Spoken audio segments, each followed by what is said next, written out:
ಓಂ ನಮಃ ಸಿದ್ಧೇಭ್ಯಃ ಓಂ ನಮಃ ಸಿದ್ಧೇಭ್ಯಃ ಓಂ ನಮಃ ಸಿದ್ಧೇಭ್ಯಃ ನಮೋ ಅರಿಹಂತಾನಂ ನಮೋ ಸಿದ್ಧಾಣಂ ನಮೋ ಆಯಿರ್ಯಾಣಂ ನಮೋ ಉವಚ್ಛಾಯಾಣಂ ನಮೋ ಲೋಯೇ ಸೌವಸಾಹುನಂ ಸರಸ್ವತೀ ನಮಸ್ತುಭ್ಯಂ ವರದೆ ಕಾಮರೂಪಿಣಿ ವಿದ್ಯಾರಂಭಂ ಕರಿಷ್ಯಾಮಿ ಸಿದ್ಧಿರ್ಭವತು ಮೇ ಸದಾ ಸಿದ್ಧಿರ್ಭವತು ಮೇ ಸದಾ. ನಮೋಸ್ತು ಭಗವ ನಮೋಸ್ತು ದ್ವಾದಶಾಂಗ್ ಜನವಾನಿ ಮತ ನಮೋಸ್ತು ಆಚರ್ಷ ನಮೋಸ್ತು ನಮೋಸ್ತು ಗುರುದೇವ್ ನಮೋಸ್ತು ನಮೋಸ್ತು ತೀನ್ ಕಂ ನವ ಪುರುಡ ಮಹಾಮಂದಿರ ಜಗಚರಣ ನಮೋಸ್ತು.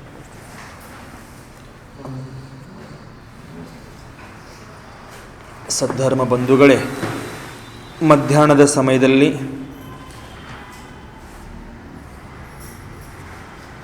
ಸಾಧುಗಳ ಜೀವನದ ಅಂತಿಮ ಸಮಯ ನಡೆಯುವಂಥ ಸಲ್ಲೇಖನ ಮರಣ, ಯಾವ ರೀತಿ ಸಮಾಧಿ ಮರಣ ಪ್ರಾಪ್ತಿ ಮಾಡಿಕೊಳ್ಬೇಕು, ಯಾವ ರೀತಿ ಸಮಾಧಿ ತಗೊಳ್ಬೇಕು ಅನ್ನೋಂಥ ವಿಷಯದ ಮೇಲೆ ಮೂಲ ಗ್ರಂಥ ಭಗವತಿ ಆರಾಧನಾ.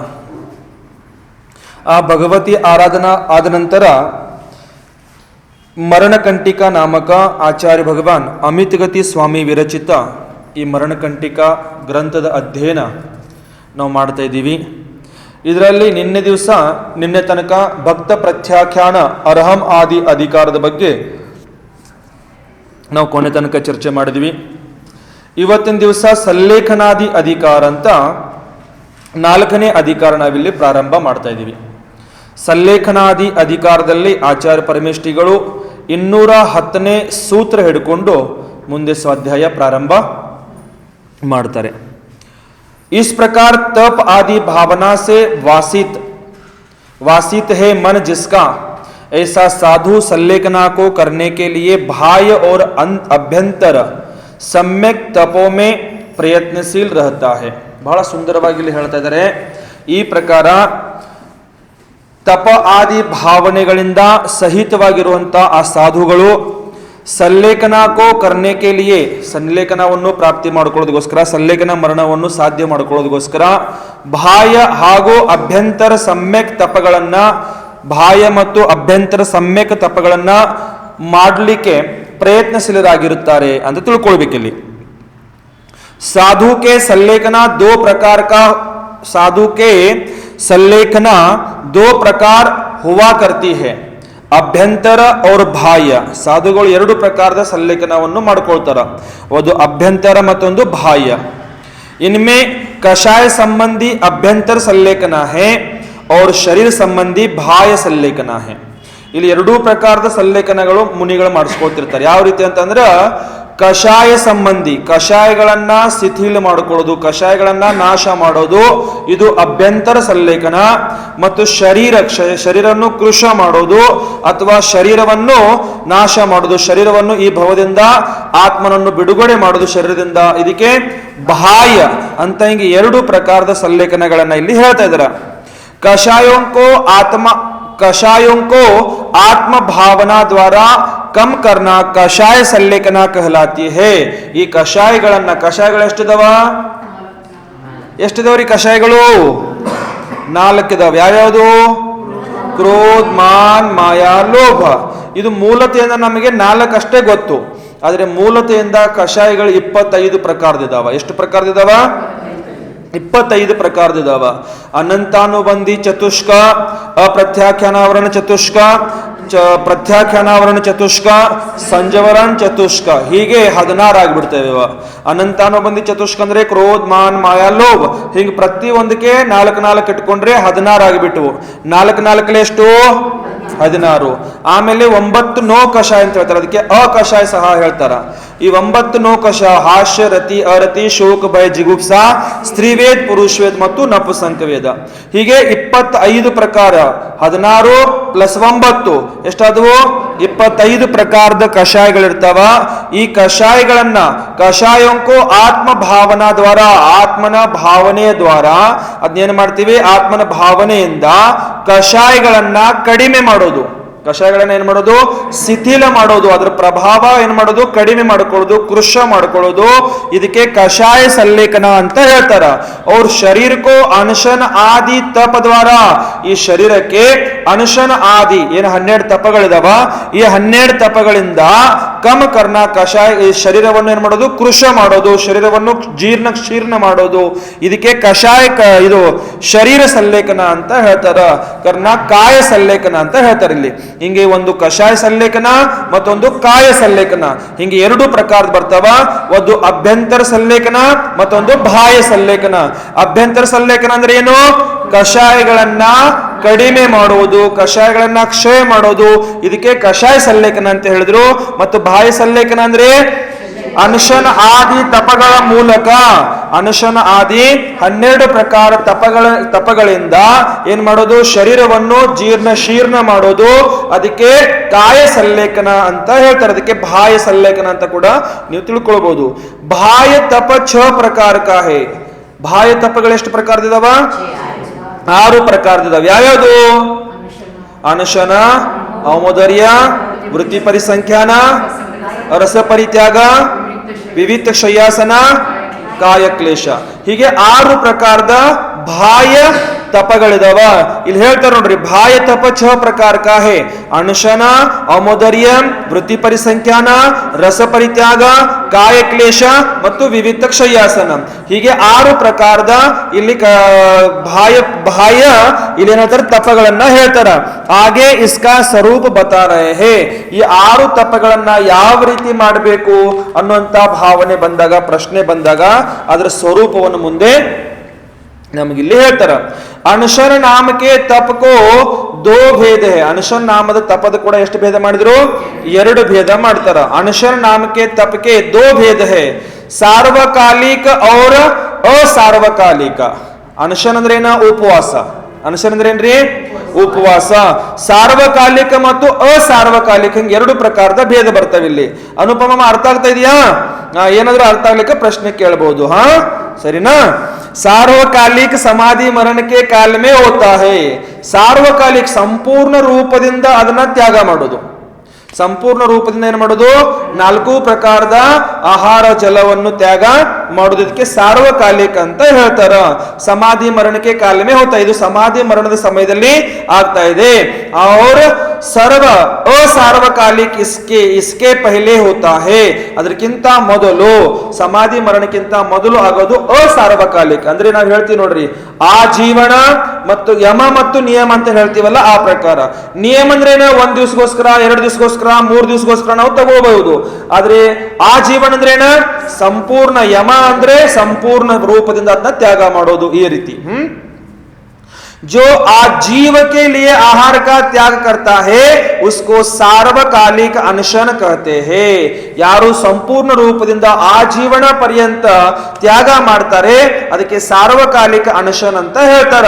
और जो 2, 4, 10 आदि दिनों की मर्यादा लेकर 2 ದಿವಸ, 3 ದಿವಸ, 1 ದಿವಸ, 4 ದಿವಸ, 10 ದಿವಸ ಹಿಂಗೇನೋ ಒಂದು ಮರ್ಯಾದೆ ತಗೊಂಡು ಲೇಕರ್ ಕಿಯಾ ಜಾತಾ ಹೈ, ತ್ಯಾಗ ಮಾಡ್ತಾರ, ಅದಕ್ಕೆ ಅಸಾರ್ವಕಾಲಿಕ ಅನಶನ್ ಅಂತ ತಿಳ್ಕೊಳ್ಬೇಕು. ಇಲ್ಲಿ ಅರ್ಥ ಆಗ್ತಾ ಇದೆ ಲಕ್ಷ್ಮಿ ಅಕ್ಕ? ಇದು ಅರ್ಥ ಆಗ್ಲಿಕ್ಕೆ ಕೇಳಬಹುದು ನೀವು. ಹಾ, असार्वकालिक उपवास अर्थात दिनों की मर्यादा लेकर. असार्वकालिक ಅಂದ್ರೆ ದಿನಗಳ ಮರ್ಯಾದೆ ತಗೊಳ್ಳೋದು ನಾವು. 1 ದಿವಸ, 2 ದಿವಸ, 3 ದಿವಸ, 4 ದಿವಸ, 5 ದಿವಸ, 10 ದಿವಸ, 15 ದಿವಸ, ತಿಂಗಳು ಅಂತ ದಿನಗಳ ಮರ್ಯಾದೆ ತಗೊಂಡು ಅಲ್ಲಿ ಉಪವಾಸ ಅನುಶನ ಮಾಡುವುದು. ಲೇಕರ್ ಕಿಯೇ ಜಾನೆ ವಾಲೆ ಅನುಶನ್ ತಪ ಕಾ ವರ್ಣನ್ ಕರ್ತೆ ಹೇ. ಇನ್ನು ಅದರದ ವರ್ಣನೆ ಇಲ್ಲಿ ಮುಂದೆ ನಮಗಿಲ್ಲಿ ಮಾಡ್ತಾರ. 1, 2, 3, 4, 5, 6, 7, 8, 9 ಇತ್ಯಾದಿ ಉಪವಾಸ ಕರ್ನಾ.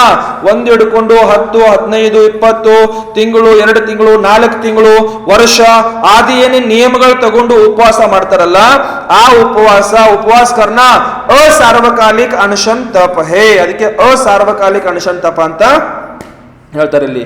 इन उपवासों को लगातार करने की अंतिम अवधि मर्यादा 6 मास की है. ಇದರ लगातार ಕಂಟಿನ್ಯೂ ಉಪವಾಸ ಮಾಡೋದು ಮರ್ಯಾದೆ ಎಷ್ಟಿದ್ರದು 6 ತಿಂಗಳದ ಮಾತ್ರ ಇದೆ ಅಂತ ಹೇಳ್ತಾರೆ ಇಲ್ಲಿ. ಎಷ್ಟು ತಿಂಗಳದು?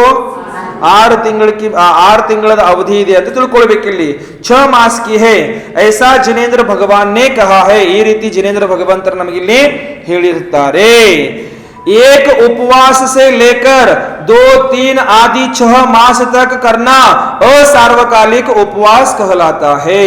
6 ತಿಂಗಳ ತನಕ ಒಂದು ದಿವಸ ಹಿಡ್ಕೊಂಡು 6 ತಿಂಗಳ ತನಕ ಮಾಡುವಂತ ಉಪವಾಸಗಳೇನಿದಾವ ಅದಕ್ಕೆ ಕೊನೆ ಅವಧಿ ಎಷ್ಟಿದೆ, ಮರ್ಯಾದೆ ಏನಿದೆ ಅದ್ರದ್ದು 6 ತಿಂಗಳು. ಅದಕ್ಕೆ ನೋಡ್ರಿ ಆದಿನಾಥ ಭಗವಂತರು 6 ತಿಂಗಳದ ಉಪವಾಸದ ನಿಯಮ ತಗೊಂಡು ಕೂತ್ಕೊಂಡಿದ್ರು. ಅವರು ದೀಕ್ಷಾ ಆದ ತಕ್ಷಣ ಅರ್ಥ ಐತೇನ್ರಿ?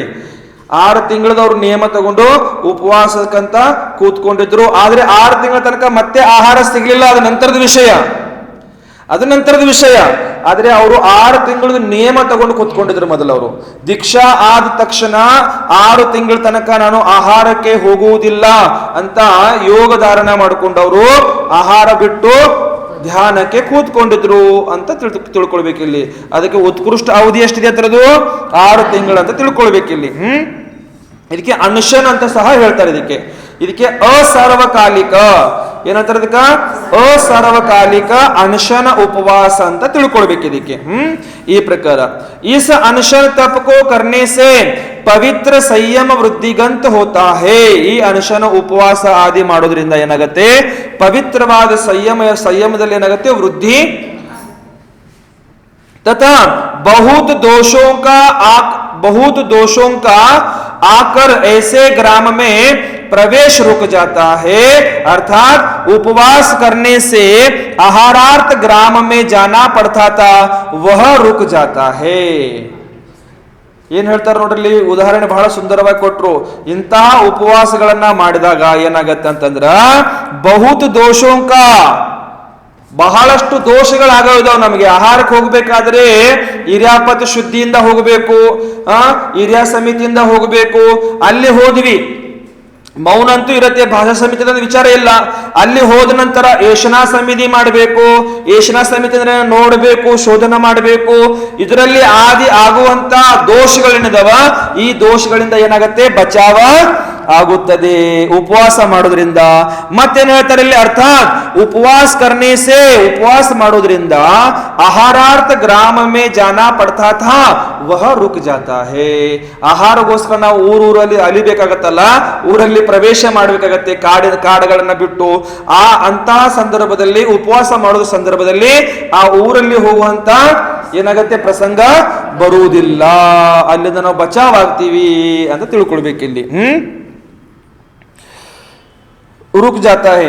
ग्राम आदि में जाने से विविध दृश्य, विविध जन संपर्क होता है. उससे अनेक संकल्प विकल्पों की उत्पत्ति होती है. ಊರಲ್ಲಿ ಹೋಗೋದು ಯಾಕಂದ್ರೆ ಒಳ್ಳೇದಾಗತ್ತೆ ಹೋಗದಿದ್ರೆ ಅಂತ ಪ್ರಶ್ನೆ ಬಂದಾಗ ಅದಕ್ಕೆ ಹೇಳ್ತಾರ, ಊರಲ್ಲೆಲ್ಲ ಹೋದಾಗ ಅನೇಕ ಜನರ ಸಂಪರ್ಕ ಆಗತ್ತೆ, ಸಂಬಂಧಗಳಾಗ್ತಾವ.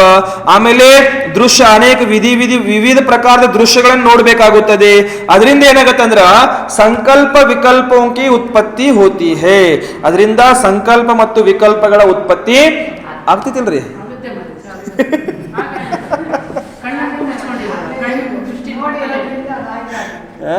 ಅದಕ್ಕೆ ನೋಡ್ರಿ, ಆಹಾರದ ಒಂದು ಕೆಲವೊಂದು ಮುನಿಗಳು ಆಹಾರಕ್ಕೆ ಹೋಗೋದಕ್ಕಿಂತ ಮುಂಚೆ ಭಗವಂತನ ಹತ್ರ ಭಾವನೆ ಮಾಡ್ತಾರೆ, ಹೇ ಭಗವಾನ್, ನಾವೆಲ್ಲವನ್ನು ತ್ಯಾಗ ಮಾಡಿದೀವಿ, ಈ ದಿನದಲ್ಲಿ ಒಂದು ಸರ್ತಿ ಹೋಗ ಶ್ರಾವಕರ ಮನೆಗೆ ಹೋಗೋದಿದೆಯಲ್ಲ, ಇದನ್ನು ಬೇಗ ತ್ಯಾಗ ಮಾಡಿಸ್ಬಿಡಪ್ಪ ಅಂತ ಭಾವನೆ ಮಾಡ್ತಿರ್ತಾರ.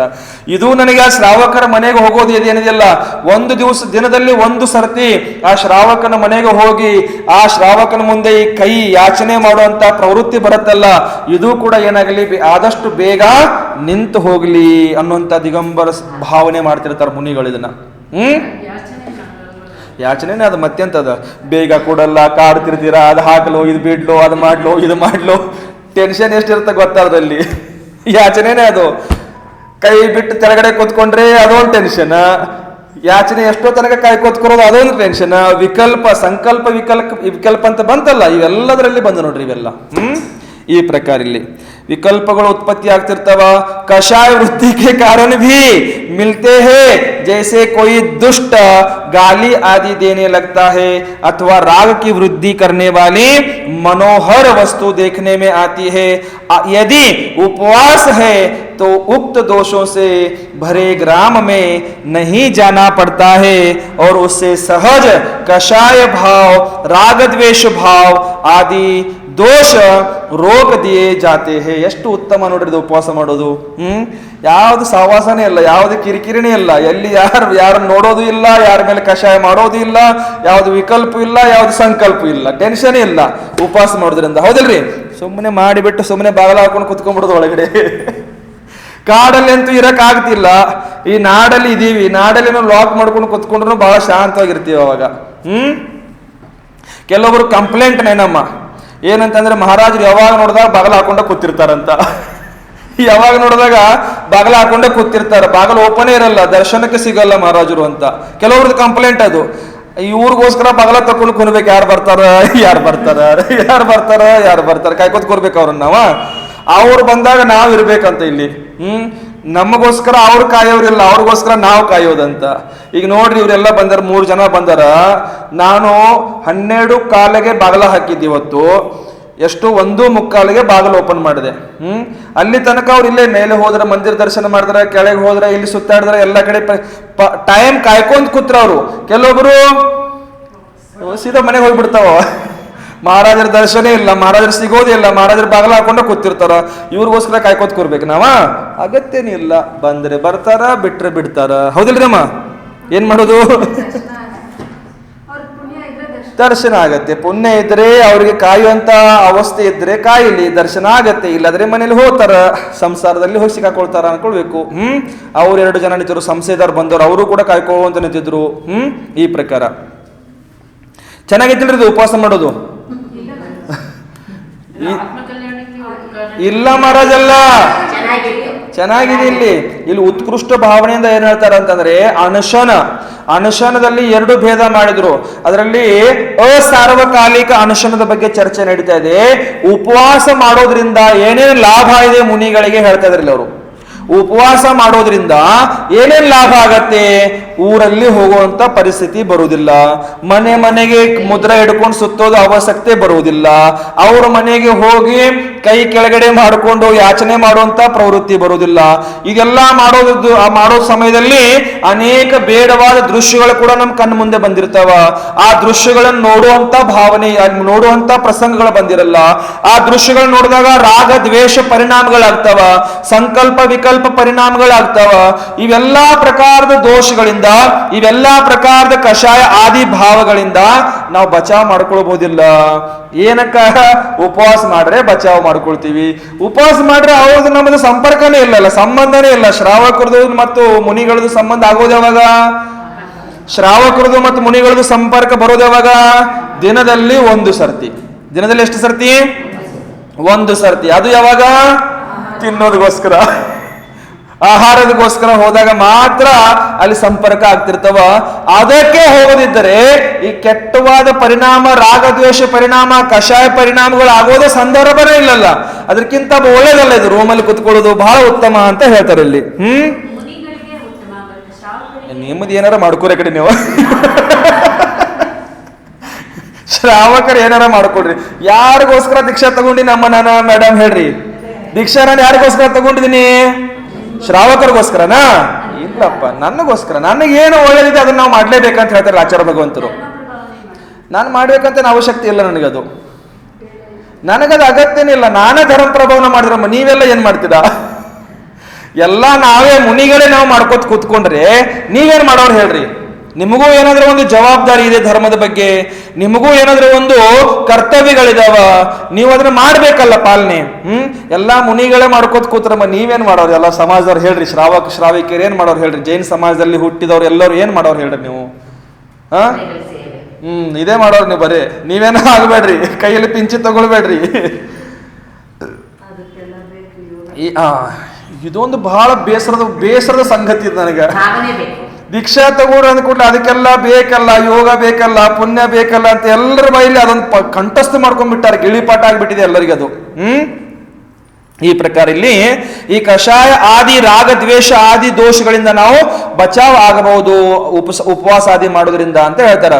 ಉತ್ಕೃಷ್ಟ ಸ್ಥಿತಿ ಎಷ್ಟಿದೆ ಅದ್ರದ್ದು? 6 ತಿಂಗಳು. 1 ದಿವಸ ಹಿಡ್ಕೊಂಡು 6 ತಿಂಗಳ ತನಕ ಉಪವಾಸ ಮಾಡಬಹುದು. ಅದಕ್ಕೆ ಒಂದು ಮರ್ಯಾದೆ ಇದೆ ಅಂತ ಹೇಳ್ತಾರೆ ಇಲ್ಲಿ ಈ ಪ್ರಕಾರ. ಔಮೋದರ್ಯ ತಪ, 2ನೇ ತಪ ಯಾವುದು? ಔಮೋದರ್ಯ ತಪ. ಇದರಲ್ಲಿ ಏನ್ ಹೇಳ್ತಾರ ಅಂತಂದ್ರ, ಪುರುಷ ಕಾ ಸ್ವಾಭಾವಿಕ ಭೋಜನ್ 32 ಗ್ರಾಸ್ ಪ್ರಮಾಣ ಹೇ. ಈ ಮುನಿಗಳದು ಆಹಾರ ಭೋಜನದ ಎಷ್ಟು ತುತ್ತು ಆಹಾರ ತಿನ್ಬೇಕಂದ್ರೆ 32 ತುತ್ತು ಆಹಾರ ತಿನ್ಬೇಕಂತ ಹೇಳಿದ್ರಿ. ಇಲ್ಲಿ ಜಾಸ್ತಿ ಲಾಸ್ಟ್ ಪ್ರಮಾಣ ಎಷ್ಟಿದೆ? 32 ಗ್ರಾಸ್, 32 ತುತ್ತುಗಳನ್ನ ಆಹಾರ ತಿನ್ಬೇಕು ಪ್ರಮಾಣ ಹೇ. और स्त्रियों को 28 ಗ್ರಾಸ್ ಪ್ರಮಾಣ ಹೇ.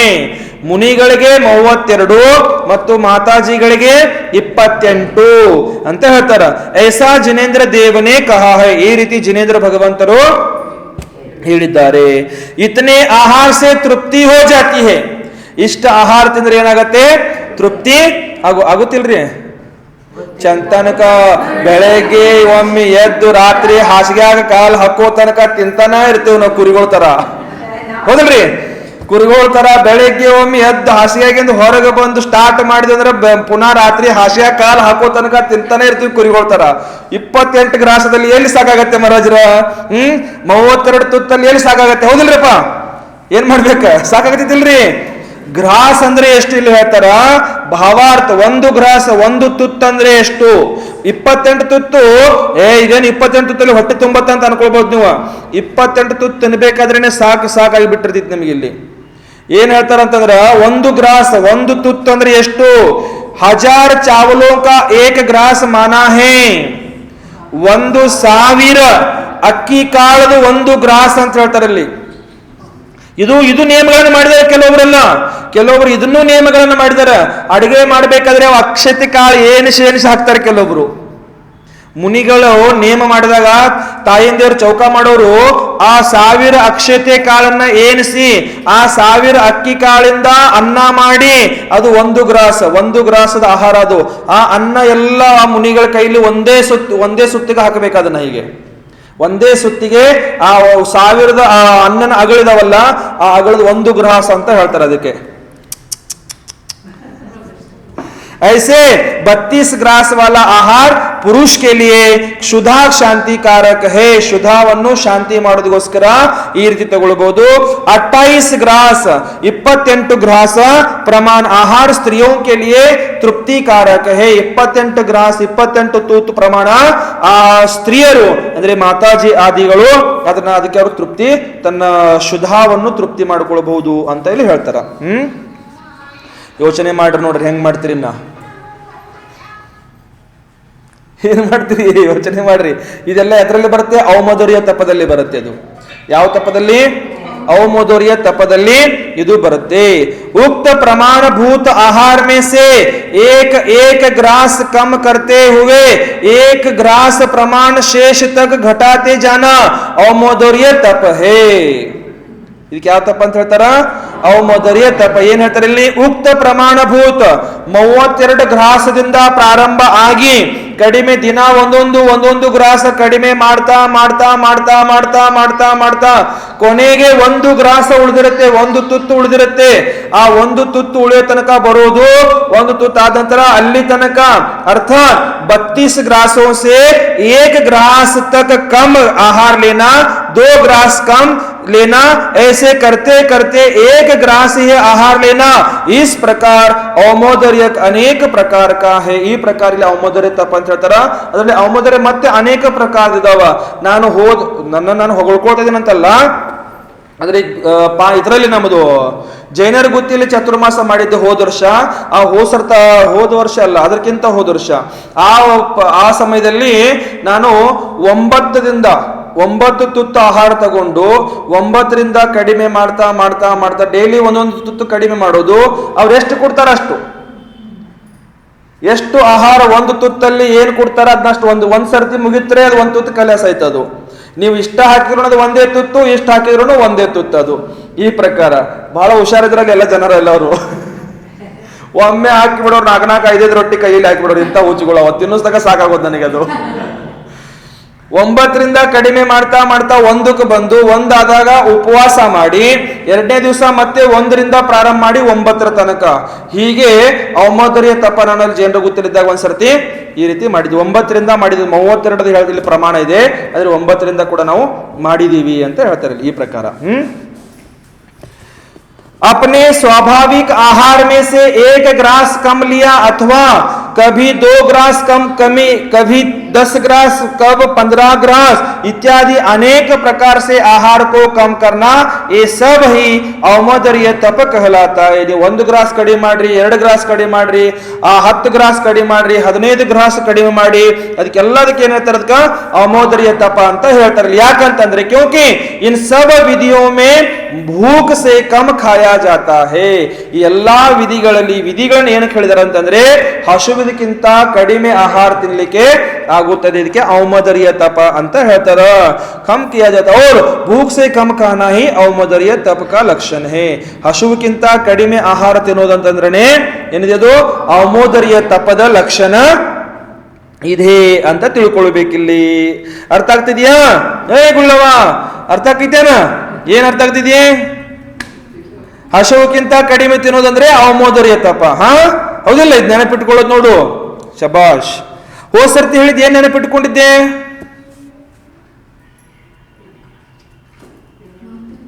ಮನೇಲಿ ಹೋಗಿ ಏನೋ ಹೇಳಿದ್ದಲ್ಲ ಅಮ್ಮನಿಗೆ.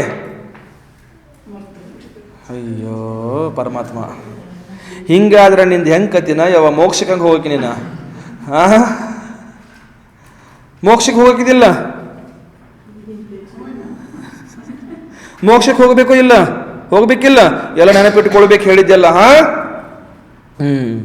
इस औमोदर्य तप को करने से साधु को निद्रा विजय गुण प्राप्त होता है. ಈ औमोदर्य ತಪ ಮಾಡೋದ್ರಿಂದ ಏನಾಗತ್ತೆ ಅಂತಂದ್ರೆ ನಿದ್ರಾ ವಿಜಯ, ನಿದ್ದೆಯನ್ನು ಗೆಲ್ಲುವಂತ ಸಾಮರ್ಥ್ಯ ಅವರಿಗೆ ಪ್ರಾಪ್ತವಾಗುತ್ತದೆ. समाधान होता है, ಅಲ್ಲಿ ಸಮಾಧಾನ ಪ್ರಾಪ್ತ ಆಗುತ್ತದೆ. ಅರ್ಥಾತ್ जितना और जैसा आहार मिला उसी में संतुष्टता आती है. ಎಷ್ಟು, जितना और जैसा ಆಹಾರ ಮಿಲ್ಲ, ಎಷ್ಟು ಸಿಕ್ಕಿದೆ ಮತ್ತು ಹೇಗೆ ಸಿಕ್ಕಿದೆ ಅದಕ್ಕೆ ಅವ್ರು ತಲೆ ಕೆಡಿಸ್ಕೊಳ್ಳೋದಿಲ್ಲ. ಎಷ್ಟು ಸಿಕ್ಕಿದೆ ಅಷ್ಟರಲ್ಲಿ ಮತ್ತು ಹೇಗೆ ಸಿಕ್ಕಿದೆ ಅದರಲ್ಲಿ ಅವರು ಸಮಾಧಾನವಾಗಿ ಇರ್ತಾರೆ. ಇದಾರು ಕೂಡ ಕೆಲವೊಬ್ರು ಮುನಿಗಳು ಆ ರೀತಿ ಕೂಡ ಸಮಾಧಾನವಾಗಿ ಇರ್ತಾರೆ ಅಂತ ತಿಳ್ಕೊಳ್ಬೇಕಿಲ್ಲಿ. ನಾನು ಇಲ್ಲಪ್ಪ, ನಾನೇ ಇಲ್ಲ. ನೀವೆಲ್ರು ಇಲ್ಲ ಅಂತ ಹೇಳಿದಲ್ಲ, ಅದಕ್ಕೆ ನಾನೇ ಇಲ್ಲ ಅಂತ ಮೊದಲೇ ನಂದೇ ಹೇಳ್ತೀನಿ. ನಾನು ಇನ್ನೊಬ್ರದ್ದು ಯಾಕೆ ಹೇಳಿ? ನಾನು ಇನ್ನೊಬ್ರದ್ದು ಹೇಳೋದಿಲ್ಲಪ್ಪ, ನಂದೇ ಹೇಳೋದು. ನನಗೆ ಬೇಕಾದಷ್ಟು ಸಿಗೋ ತನಕ ನಾನು ಸರಿಯಾಗಿ ಹೊಟ್ಟೆ ತುಂಬ ತಿಂತೀನಿ, ಆಮೇಲೆ ಹೊರಗಡೆ ಬರ್ತೀನಿ. ಇದು ನೋಡಿದ ನಂತರ ನಿಮಗೆ ಗೊತ್ತು ಆಗತ್ತೆ, ಹೌದಿಲ್ಲ? ಪಾನೆ ಮಂಗಳೂರಲ್ಲಿ ಹೆಂಗಿದ್ವಿ, ಶರೀರ ಈಗ ಹಂಗಾಗಿದೆ, ದಪ್ಪ ಆನೆ ತರ ಆಗಿಬಿಟ್ಟಿದೆ. ನೀವು ಹೇಳೋಕ್ಕಿಂತ ಮುಂಚೆ ನಾನೇ ಹೇಳ್ತೀನಲ್ಲ. ಈಗ ತಾಯಿ ಮನಸ್ಸಲ್ಲಿ ಏನ್ ನಡೀತಾ ಇದೆ ಮಗನಿಗೆ ಗೊತ್ತಾಗೋದಲ್ಲ, ಮತ್ತೆ ಯಾರಿಗೆ ಗೊತ್ತಾಗೋದು? ಹೌದಲ್ಲ? ಸ್ವಾಧ್ಯಾಯ ಭಲಿ ಪ್ರಕಾರ ಸೇ ಹೋ ಜಾತಾ ಹೈ. ಕಡಿಮೆ ಆಹಾರ ತಿನ್ನೋದ್ರಿಂದ ಏನಾಗತ್ತೆ? औमोदर्य ತಪ ಮಾಡೋದ್ರಿಂದ ಏನಾಗತ್ತೆ? ಸ್ವಾಧ್ಯಾಯ ಸಮೀಚೀನ ರೂಪದಿಂದ ಒಳ್ಳೆ ರೀತಿಯಿಂದ ಸ್ವಾಧ್ಯಾಯ ಕೂಡ ಆಗ್ತಾ ಇರುತ್ತದೆ. और उसमें प्रमाद नहीं आती, ಪ್ರಮಾದ ಬರುವುದಿಲ್ಲ, ನಿದ್ದೆ ಬರುವುದಿಲ್ಲ. ಸಂಯಮ का अच्छी तरह से पालन होता है, ಸಂಯಮದ ಒಳ್ಳೆ ರೀತಿಯಿಂದ ಸಮೀಚೀನ ರೂಪದಿಂದ ಪಾಲನೆ ಆಗುತ್ತದೆ. और ಇಂದ್ರಿಯ ವಿಜಯ ಗುಣ भी प्राप्त होता है, ಮತ್ತೆ ಇಂದ್ರಿಯಗಳನ್ನ ಗೆಲ್ಲುವಂತ ಗುಣಗಳು ಕೂಡ ಅಲ್ಲಿ ಏನಾಗ್ತವ? ಪ್ರಾಪ್ತ ಆಗ್ತಾ ಇರ್ತವ. ರಸ ತ್ಯಾಗ ತಪಕೋ ಕಹತೆ ಹೇ. ರಸ ತ್ಯಾಗ ತಪ, ಇಲ್ಲಿ ರಸ ತ್ಯಾಗ ಅಂತ ಬಂತ ನೋಡಿ, ರಸ ಪರಿತ್ಯಾಗ ಅಂತ ಬರುತ್ತಲ್ಲ, ಅದನ್ನ ಇಲ್ಲಿ ಹೇಳ್ತಾರೆ. ಈಗ रस त्याग के कथन में सर्वप्रथम उन पदार्थों को बताते हैं कि जो महान अनर्थकारी है, सर्वथा सर्वजन यति और श्रावक सबके लिए त्याज्य है. ಇಲ್ಲಿ ಏನ್ ಹೇಳ್ತಾರೆ ಅಂತಂದ್ರ ರಸ ತ್ಯಾಗ ತಪವನ್ನು ಹೇಳ್ತಾರೆ. ಈಗ ರಸ ತ್ಯಾಗ ತಪದಲ್ಲಿ ಏನ್ ಹೇಳ್ತಾರೆ ಅಂತಂದ್ರ ಸರ್ವಪ್ರಥಮ್ ಉನ್ ಪದಾರ್ಥೋ ಬತಾತೆ, ಸರ್ವಪ್ರಥಮ್ ಆ ಪದಾರ್ಥಗಳನ್ನ ಇಲ್ಲಿ ಹೇಳ್ತಾರ ಕಿ ಜೋ ಮಹಾನ್ ಅನರ್ಥಕಾರಿ ಹೇ, ಅದು ನಿಮಗೆ ಅನರ್ಥಕಾರಿ ಪದಾರ್ಥಗಳಿದಾವ. ಯಾವ್ಯಾವುದು? ಸರ್ವತಾ ಸರ್ವಜನ್, ಸರ್ವತಾ ಸರ್ವಜನ ಎಲ್ಲರೂ ಅದನ್ನ ತ್ಯಾಗ ಮಾಡುವಂಥದ್ದು. ಯತಿಗಳು ಮತ್ತು ಶ್ರಾವಕರು ಸಹ ಅದನ್ನ ಏನ್ ಮಾಡ್ಬೇಕು? ಸಂಪೂರ್ಣ ರೂಪದಿಂದ ತ್ಯಾಜ್ಯ ಇರುವಂತದ್ದು ಹೇಳ್ತಾರೆ ಇಲ್ಲಿ. चार महा विकृतियां है, ನಾಲ್ಕು ಮಹಾ ಅದೇನಿದೆ ಅದು ವಿಕೃತಿ ಯಾವ್ಯಾವುದು ಅಂದ್ರೆ ಮಕ್ಕನ್. ಮಕ್ಕನ್ ಅಂದ್ರೇನಾ? ಬೆಣ್ಣೆ, ಅದನ್ನ ತಿನ್ನಬಾರ್ದು. ಮಾಂಸ, ಮಧು ಔರ್ ಮಧ್ಯ. ಏನಂತಾರ? ಮಾಂಸ, ಮಧು ಮತ್ತ ಮಧ್ಯ. ಚಾರ ಮಹಾ ವಿಕೃತಿ ಅಂತ ಹೇಳ್ತಾರೆ. ಇಲ್ಲಿ ನಾಲ್ಕು ಮಹಾ ವಿಕೃತಿಗಳಿದೇವ. ಮಕ್ಕನ್ ಕಾಂಕ್ಷಾ ಗೃದ್ಧತಾಕೋ ಕರ್ತಾ ಹೇ, ಗೃದ್ಧತಾ ಬೆಳಿತಾ ಇರುತ್ತೆ ಬೆಣ್ಣೆ ತಿನ್ನೋದ್ರಿಂದ. ಮುನಿಗಳಂತೂ ಬೆಣ್ಣೆ ಯಾರೂ ಮುಟ್ಟುವುದಿಲ್ಲ, ಯಾರೂ ಮುನಿಗಳು ಬೆಣ್ಣೆ ಮಕ್ಕನ ತಿನ್ನೋಂಗಿಲ್ಲ. ಶ್ರಾವಕರು ಸಹ ತಿನ್ನಬಾರ್ದು ಅಂತ ಹೇಳಿದಾರೆ. ಅದಕ್ಕೆ ತುಪ್ಪ ತಿನ್ರಿ, ಬೆಣ್ಣೆ ತಿನ್ಬೇಡ್ರಿ ಅಂತ ಹೇಳ್ತಾರ. ನಿಮ್ಗೆ ಹಿಂದಿನ ಸ್ಟೇಜೇ ಹೋಗಬೇಡ್ರಿ, ಮುಂದಿನ ಸ್ಟೇಜಿಗೆ ಹೋಗ್ರಿ ಅಂತ ಹೇಳಿದವರು. ಹಾಲು ಕುಡೀರಿ, ಮೊಸರು ತಿನ್ರಿ. ಮೊಸರು ಕೂಡ ತಿನ್ನಬಾರ್ದು ಅಂತ ಹೇಳಿದ್ರೆ ಜಾಸ್ತಿ ಪ್ರಮಾಣದಲ್ಲಿ. ಮೊಸರು ತಿಂದರೆ ಕೂಡ ನಿಮಗೆ ಏನಾಗುತ್ತೆ? ಪ್ರಮಾದ ಜಾಸ್ತಿ ಬರುತ್ತೆ ಅಂತ ಹೇಳ್ತಾರೆ. ಇಲ್ಲಿ ಮೊಸರು ಸಹ ತಿನ್ನಬಾರ್ದು. ಯಾಕೆ ತಿನ್ನಬಾರ್ದು ಅಂತ ಹೇಳಿದಾಗ ಇಲ್ಲಿ ಹೇಳಿದ್ರು ನೋಡ್ರಿ, ಶಬ್ದ ಇದೆ ವಿಕೃತಿಯ. ನಿಮ್ಮಲ್ಲಿ ವಿಕೃತಿ ಉತ್ಪನ್ನ ಆಗ್ತಾ ಇರುತ್ತದೆ. ಆ ಕಾರಣದಿಂದ ಮಕ್ಕನ, ಮಾಂಸ, ಮಧು ಮತ್ತ ಮಧ್ಯ ಈ ನಾಲ್ಕು ಮಕಾರಗಳನ್ನ ಏನ್ ಮಾಡಬೇಕು? ತಿನ್ನಬೇಕು.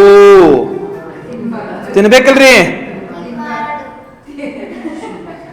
ಏನ್ ಮಾಡ್ಬೇಕು? ತಿನ್ನಬಾರ್ದ? ಶಬ್ಬಾಷ್. ಮಂದಿ ಏನ್ ತಿಂತೀಯಲ್ಲ? ಜಾಮ್ ಜಾಮ್, ಬ್ರೆಡ್ ಜಾಮ್ ತಿನ್ನಬಾರ್ದು. ಏನ್ ತಿನ್ನಬಾರ್ದು ಅನ್ಪುಟ್ಟ ಇನ್ನು ಮನೆಯಲ್ಲೇ ಅಮ್ಮನಿಗೆ ಹೇಳೋದು ಬೆಲ್ಲಿನಿಂದ ತಯಾರು ಮಾಡಿ ಕೊಡು ಅಂತ ಹೇಳೋದು ಜಾಮ್. ಬೆಲ್ಲಿನಿಂದ ಕೂಡ ಜಾಮ್ ತಯಾರು ಮಾಡ್ತಾರೆ. ಅದನ್ನ ಬೆಲ್ಲಿನಿಂದ ಮನೆಯಲ್ಲಿ ಜಾಮ್ ಮಾಡಿಕೊಂಡು ಬ್ರೆಡ್ ಜಾಮ್ ತಿನ್ನೋದು. ಮನೆಯಲ್ಲಿ ಮಾಡಿದ್ದು ಬ್ರೆಡ್, ಅದು ಬೇಕರಿ ಬ್ರೆಡ್ ಅಲ್ಲ. ಬೇಕರಿ ಬ್ರೆಡ್ ಅಲ್ಲಿ ಮೊಟ್ಟೆ ಇರುತ್ತೆ. ಮೊಟ್ಟೆ ಏನ್ ಮಾಡೋದು? ಮನೆಯಲ್ಲಿ ಮಾಡ್ಲಿಕ್ಕೆ ಹೇಳೋದು ಅಮ್ಮನಿಗೆ. ಮನೆಯಲ್ಲಿ ಮಾಡಿದ್ದು ಬ್ರೆಡ್ ಮತ್ತು ಬೆಲ್ಲನಿಂದ ತಯಾರಿಸಿದ್ದು ಜಾಮ್, ಬ್ರೆಡ್ ಜಾಮ್ ತಿನ್ನೋದು ನೀನು. ಹೊರಗಡೆ ತಿನ್ನಂಗಿಲ್ಲ. ಅರ್ಥ ಆಯ್ತಿಲ್ಲ? ನೀನು ಹೊರಗಡೆ ತಿಂದಿದೆ ಅಂತ ಗೊತ್ತಾದ್ರೆ ನಿನ್ ಕಡೆಯಿಂದ ಆಹಾರನ ತಗೊಳ್ಳಲ್ಲ ನಾನು. ಸರಿನಾ? ಶಬಾಷ್. ಮಕ್ಕನ್ ಕಾಂಕ್ಷಾ ಗೃದ್ಧತಾ ಕೋ ಕರ್ತಾ ಹೇ.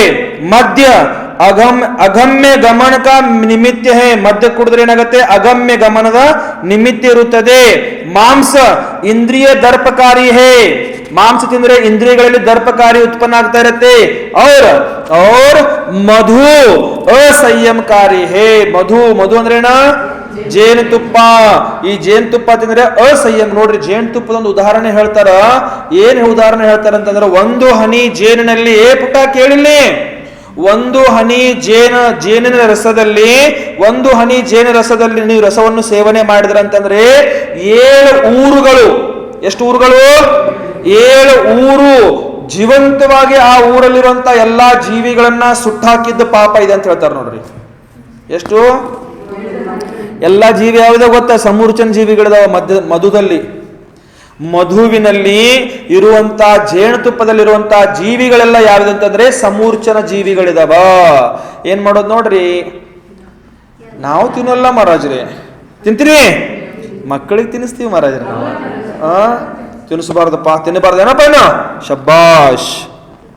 अथवा ये चारों ही निष्कृष्ट पदार्थ कांक्षा आदि सब दोषों को करते हैं. ಇವೆಲ್ಲ 4 ಪದಾರ್ಥದಿಂದ ನಿಕೃಷ್ಟವಾಗಿದಾವ ಮತ್ತು ಕಾಂಕ್ಷಾ ಆದಿ ನಿಮ್ಮಲ್ಲಿ ದೋಷಗಳು ಉತ್ಪನ್ನವಾಗ್ತಿರ್ತಾವ. ಅರ್ಥಾತ್ एक मांस या एक मक्खन आदि में एक में सबके सब दोष भरे पड़े हैं. ಈ ಮಕ್ಕನ್ ಇರ್ಲಿ, ಮಾಂಸ ಇರ್ಲಿ, ಮಧು ಇರ್ಲಿ, ಮಧ್ಯ ಇರ್ಲಿ, ಇದರೆಲ್ಲದರಲ್ಲಿ ಏನಿದೆ? ಬಹಳಷ್ಟು ಪ್ರಮಾಣದಲ್ಲಿ ದೋಷಗಳು ಆಗ್ತಾ ಇರ್ತಾವ. इसलिए जिन देव की आज्ञा का पालन करने के इच्छुक, ಜಿನೇಂದ್ರ ಭಗವಂತನ ಪಾಲನೆಯ ಆಜ್ಞೆಯ ಪಾಲನೆ ಮಾಡುವಂತ ಇಚ್ಛುಕರಾಗಿರುವಂತ, ಸಂಸಾರ ಸೆ ಭಯಭೀತ, ಸಂಸಾರದಿಂದ ಭಯಭೀತರಾಗಿರುವಂತ ಭವ್ಯ ಪುರುಷೋಂಕೋ, ಭವ್ಯ ಪುರುಷರಿಗೆ ಪೈಲೆ ಸೇ ಹಿ, ಮೊದಲಿಂದಲೇನೆ ಏನ್ ಮಾಡಬೇಕು? ಯಾವತ್ ಜೀವತಕ, ಎಲ್ಲಿ ತನಕ?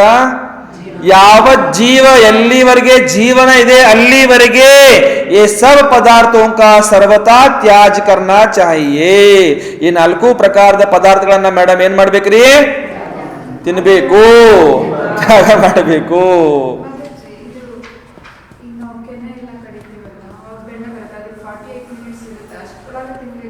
ಬೆಣ್ಣೆ ತಿನ್ನಲೇಬಾರ್ದು ಅಂತ ಹೇಳಿದ್ರೆ ಯಾಕೆ ತಿನ್ನಬಾರದು? ನಿಮ್ಮಲ್ಲಿ ವಿಕೃತಿ ಉತ್ಪನ್ನ ಆಗಬಾರದು, ನಿಮ್ಮಲ್ಲಿ ದೋಷಗಳ ಉತ್ಪನ್ನ ಆಗಬಾರದು, ನಿಮ್ಮಲ್ಲಿ ವಿಕಾರ ಉತ್ಪನ್ನ ಆಗಬಾರದು.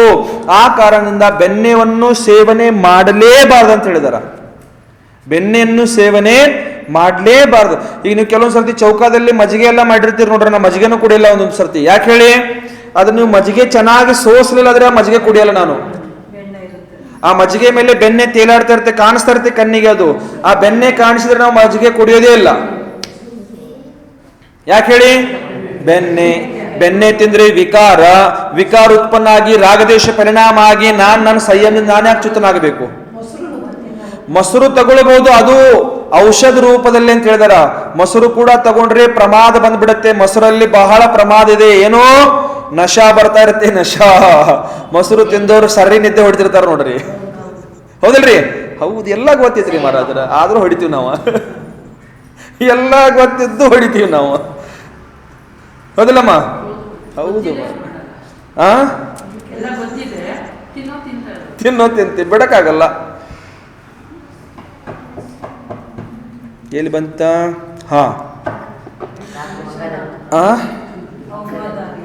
ರಸ ಪರಿತ್ಯಾಗ ತಪದಲ್ಲಿ ಮತ್ತೆ ಹೇಳ್ತಾರ, गूड़, तेल, दही, दूध, घी इन रसों का पूर्ण रूप से या एक दो आदि रसों का त्याग करना साधु का रस त्याग तप कहलाता है.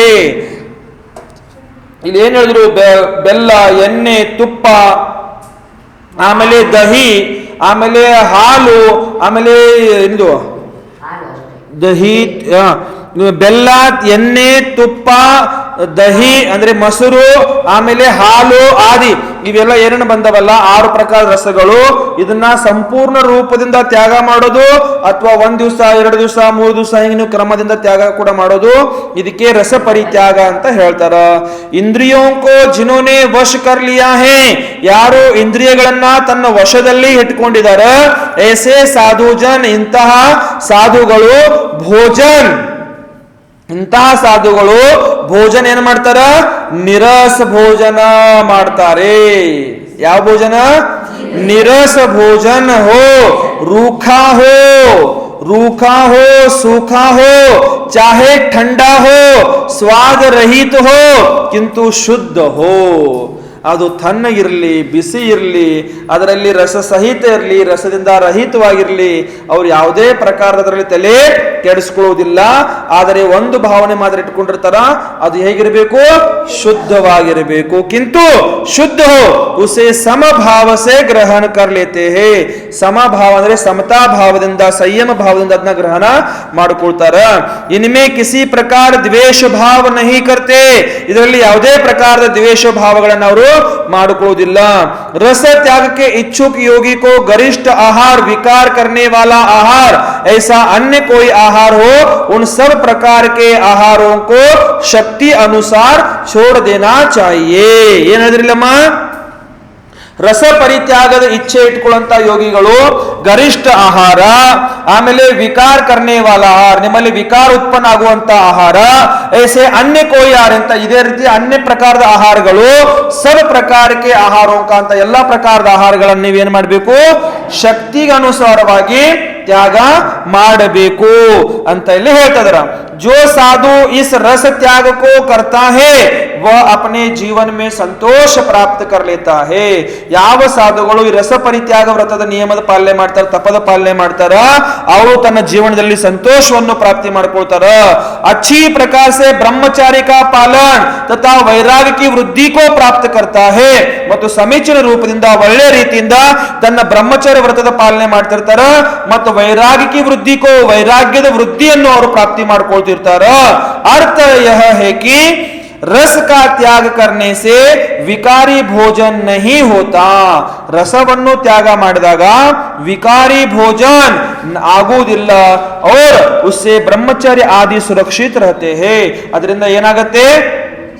ತನ್ನ ಬ್ರಹ್ಮಚರ್ಯ ವ್ರತದ ರಕ್ಷಣೆ ಇಲ್ಲಿ ಆಗ್ತಾ ಇರುತ್ತದೆ. ಜೈಸಾ ಮಿಲಾ ವೈಸಾ ಸಂತೋಷ ಪೂರ್ವಕ ಲೇನೆ ಮೇ ಆತಾ ಹೇ.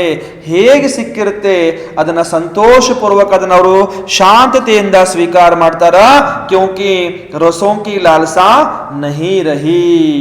ರಸಗಳ ಬಗ್ಗೆ ಅವರಿಗೆ ಯಾವುದೇ ಪ್ರಕಾರದ ಆಸೆಗಳು ಅವರಿಗೆ ಇರುವುದಿಲ್ಲ ಅಂತ ತಿಳ್ಕೊಳ್ಬೇಕು.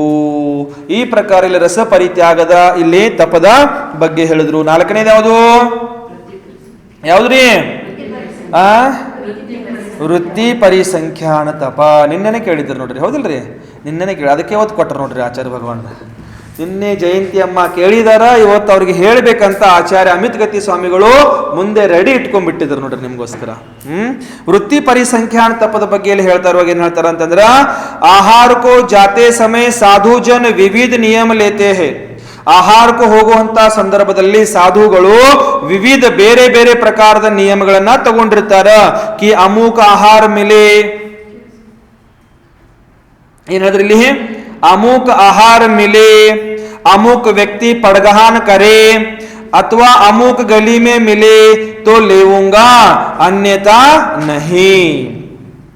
ಆಹಾರದಲ್ಲಿ ಇದು ಆಹಾರ ಸಿಕ್ತರೆ ಇವತ್ತು ನಾನು ಆಹಾರ ಮಾಡ್ತೀನಿ, ಇಲ್ಲಾಂದ್ರೆ ಅಲ್ಲೇ ಮುದ್ರೆ ಬಿಟ್ಕೊಂಡು ವಾಪಸ್ ಬರ್ತೀನಿ. ಅಮುಕ ವ್ಯಕ್ತಿ ಇವತ್ತು ಪಡಗಾನ ಮಾಡ್ಲಿಕ್ಕೆ ನಿಂತ್ಕೊಂಡಿದ್ರೆ ನಾನು ಇವತ್ತು ಅಲ್ಲಿ ಆಹಾರಕ್ಕೆ ಹೋಗ್ತೀನಿ, ಇಲ್ಲಾದ್ರೆ ಇಲ್ಲ. ಅಮುಕ ಅಂದ್ರೆ ಯಾವುದಾದ್ರೂ ಒಂದು ಗಲಿ, ಓಣಿ, ನೀವು ಅದಕ್ಕೇನಂತೀರಿ ನೀವು, ನಮ್ಮ ಏರಿಯಾ, ರಸ್ತೆ ಈ ರೀತಿ ಇರ್ತಾವಲ್ಲ, ಆ ಓಣಿಯಲ್ಲಿ ನಿಮ್ದು ಚೌಕ ಇತ್ತಂದ್ರೆ ಆಹಾರ ಇತ್ತಂದ್ರೆ ನಾನು ಆಹಾರಕ್ಕೆ ಹೋಗ್ತೀನಿ, ಅಲ್ಲದ್ರೆ ಇವತ್ತು ಉಪವಾಸ ಮಾಡ್ತೀನಿ, ಈ ರೀತಿ ಭಾವನೆಗಳನ್ನ ಇಟ್ಕೊಂಡಿರ್ತಾರ. ಯಹಾ ಪರ್ ಇಸ್ಕಾ ವರ್ಣನ್ ಕರ್ತೆ ಹೇ, आहार के लिए गमन कर जिस रास्ते से जाऊंगा वापस लौटते समय विधि पूर्वक प्रासुक आहार मिलेगा तो ग्रहण करूंगा अन्यथा नहीं. ನಾನು ಆಹಾರ ಮುದ್ರೆ ಹಿಡ್ಕೊಂಡು ಯಾವ ಓನಿಂದ ಹೋಗ್ತಾ ಇದ್ದೀನಿ, ವಾಪಸ್ ಬರ್ತಾ ಇರುವಾಗ ನನಗೆ ಶುದ್ಧವಾದ ಪ್ರಾಸೂಕ ಆಹಾರ ಸಿಕ್ತಂತಂದ್ರೆ ನಾನಲ್ಲಿ ಆಹಾರ ಮಾಡ್ತೀನಿ, ಇಲ್ಲಾದ್ರೆ वापस ಬಂದ್ಬಿಡ್ತೀನಿ. ಈ ಪ್ರಕಾರ अन्यथा नहीं. इस विधि को गत प्रत्यागत विधि कहते हैं. गत ಪ್ರತ್ಯಾಗತ ವಿಧಿ ಅಂತ ಹೇಳ್ತಾರೆ. ಅದಕ್ಕೆ ಅರ್ಥ ಆಯ್ತಿದು. ಗತ ಗತ ಅಂದ್ರೆ ಹೋಗೋದು, ಪ್ರತ್ಯಾಗತ ಅಂದ್ರೆ ವಾಪಸ್ ಬರೋದು, ಪ್ರತ್ಯಾಗತ. ಇದಕ್ಕೆ ಗತ ಪ್ರತ್ಯಾಗತ ವಿಧಿ ಅಂತ ಹೇಳ್ತಾರ.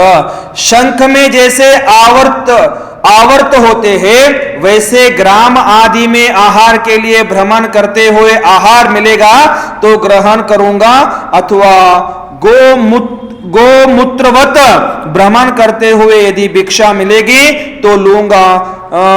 यीशु बाण के समान सीधी गली में गली से जाते हुए या ಪತಂಗವತ್ ಅರ್ಥಾತ್ ನಿಶ್ಚಿತ ಅಮುಕ್ ಘರ್ ಮೇ ಮಿಲೇಗಾ ತೋ ಗ್ರಹ. ಇವು ಬಹಳಷ್ಟು ಪ್ರಕಾರದಲ್ಲಿ ಮನಸ್ಸು, ಆ ಸಾಧುಗಳಿಗೆ ಏನ್ ಮನಸ್ಸಲ್ಲಿ ಬರುತ್ತೆ ಆ ಪ್ರಕಾರ. ಗೋಮೂತ್ರವತ್ ಅಂತ ಹೇಳಿದ್ರಲ್ಲಿ, ಗೋಮೂತ್ರವತ್ ಅಂದ್ರೆ ಹಿಂಗ ಓಣಿಗಳು ಇರ್ತಾವ, ಹಿಂಗ್ ಸುತ್ತಮುತ್ತ ಹಾಕುವಂತ ಓಣಿಗಳು ಇರ್ತಾವ. ಅಂತ ಓಣಿಯಲ್ಲಿ ಆಹಾರ ಸಿಕ್ಕರೆ ನಾನು ಇವತ್ತು ಆಹಾರ ಮಾಡ್ತೀನಿ. ಅಥವಾ ಏನ್ ಹೇಳಿದ್ರಿ ಇಲ್ಲಿ, ಗೋಮೂತ್ರವತ್ ಆದ ಕೂಡಲೇ ಆಮೇಲೆ ಮುಂದೆ ಬರುತ್ತಿಲ್ಲಿ ಇಶು ಬಾಣಕ್ಕೆ ಸಮಾನ. ಇಶು ಬಾಣ ಅಂದ್ರೆ ಬಾಣ ಯಾವ ರೀತಿ ಹೋಗುತ್ತೆ ಸರಳವಾಗಿ, ಆ ರೀತಿ ಓಣಿ ಇದ್ರೆ ಅಲ್ಲಿ ನಾನು ಆಹಾರ ಮಾಡ್ತೀನಿ. ಹಾಗೆ ಅನೇಕ ಪ್ರಕಾರದ ಅಮುಕ ಘರ್ಮೆ, ಇವತ್ತು ಇವ್ರ ಮನೆಯಲ್ಲಿ ಆಹಾರ ಇದ್ರೇನೆ ಆಹಾರ ಮಾಡ್ತೀನಿ, ಇಲ್ಲಾಂದ್ರೆ ನಾನು ಇವತ್ತು ಆಹಾರ ಮಾಡುವುದಿಲ್ಲ. ಈ ರೀತಿ ನಿಯಮಗಳನ್ನ ಮಾಡ್ಕೊಳ್ತಾರ. ಈಸ್ ಪ್ರಕಾರ ನಿಯಮ ಲೇನಾ, ಈ ಪ್ರಕಾರ ನಿಯಮಗಳು ಅನೇಕ, ಇವತ್ತರಲ್ಲಿ ಲೆಕ್ಕ ಇಲ್ಲ. ಶಾಂತಿ ಸಾಗರ ಮಾಡಿದ್ರೆ ಎಷ್ಟೋ ಉದಾಹರಣೆಗಳು ಬರ್ತಾವೆ. ಚಾರಿತ್ರ ಚಕ್ರವರ್ತಿ ಓದ್ತಾ ಇರುವಾಗ ಅಂತ ನಿಯಮಗಳನ್ನ ಅವ್ರು ಏನು ಅಂತ ಇಂಥದ್ದು ಏನು ಮನಸ್ಸಿಗೆ ಬಂದು ಬಿಡ್ತದ ನಿಯಮಗಳನ್ನ ಇಟ್ಕೊಂಡು ಹೋಗ್ತಾ ಇರ್ತಾರ.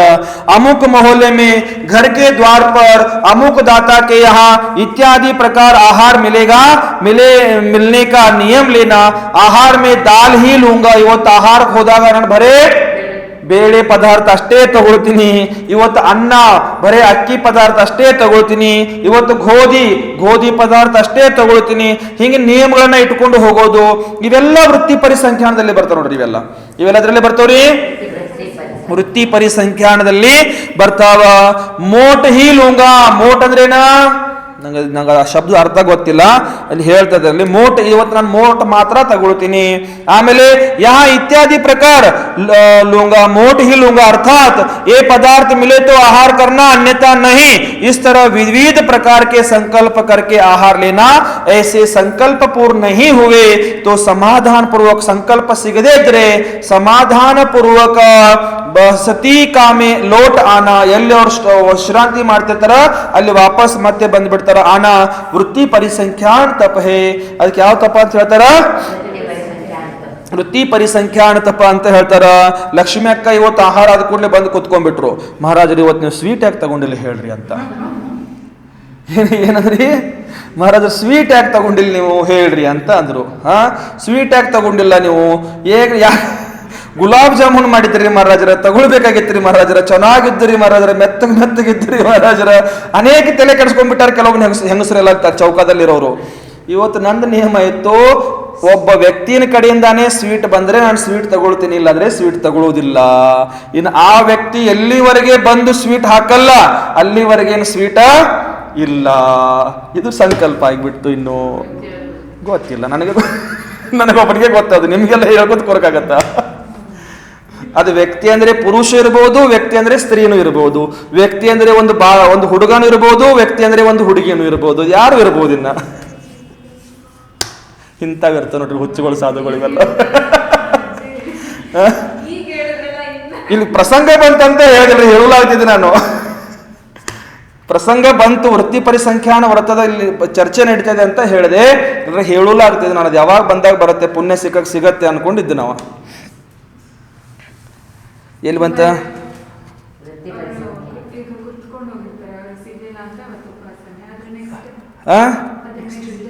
ನೆಕ್ಸ್ಟ್ ಡೇಗೆ ಮತ್ತೆ ಹೋಗ್ತಾರೆ ಹಿಡ್ಕೊಂಡು. ಮತ್ತೆ ಬೇರೆ ಅದೇನು ಇಟ್ಕೊಳ್ಬಹುದು, ಬೇರೆನೂ ಇಟ್ಕೊಳ್ಬಹುದು.